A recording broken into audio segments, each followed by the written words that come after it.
भारतीय reserve bank ने 2000 रुपए के नोटों को सर्कुलेशन से बाहर करने का ऐलान किया है। शुक्रवार को जारी अपने बयान में आरबीआई ने कहा कि ये नोट वैध रहेंगे और 30 सितंबर 2023 तक इन्हें बैंकों में जमा कराया जा सकता है। बयान में कहा गया है कि लोग 2000 के नोट अपने बैंक खाते में जमा कर सकते हैं या किसी भी बैंक की शाखा में जाकर अपने नोट बदल सकते हैं।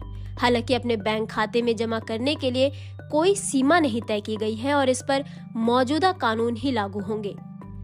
आरबीआई के नए नियम क्या हैं?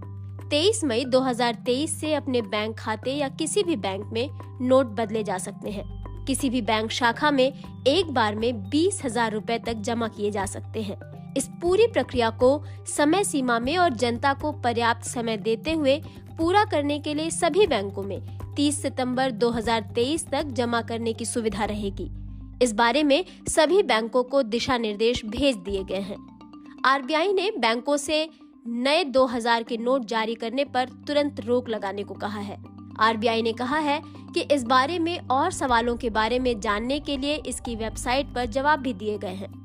आरबीआई ने ये भी कहा है कि आरबीआई एक्ट 1934 की धारा 24(1) के तहत पहली बार 2000 के नोट नवंबर 2016 में जारी किए गए थे।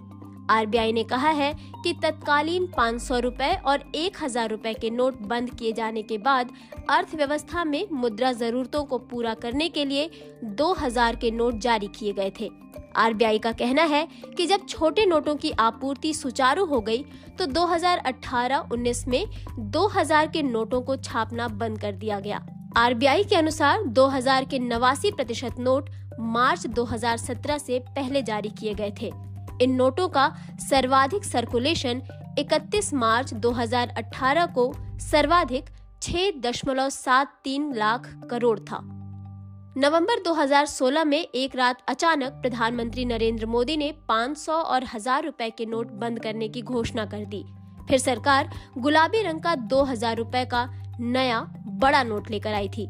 8 नवंबर की उस रात प्रधानमंत्री मोदी ने नोटबंदी की घोषणा करते हुए कहा था कि रात 12 बजे के बाद से 500 और 1000 रुपए के नोट बंद हो जाएंगे और इसकी जगह भारतीय रिजर्व बैंक 2000 रुपए और 500 रुपए के नए नोट जारी करेगी। हालांकि बीते सालों में 500 का नोट तो खूब चला, लेकिन एटीएम और बैंकों में 2000 के नोटों की किल्लत पर सवाल उठते रहे।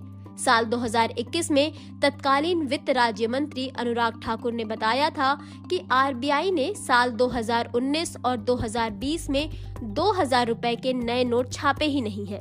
वहीं अनुराग ठाकुर ने साल 2020 में कहा था मार्च 2019 में 329.10 करोड़ रुपए की कीमत के 2000 रुपए के नोट बाजार में चल रहे थे। वहीं मार्च 2020 में इनकी कीमत कम होकर 273.98 करोड़ रुपए रह गई।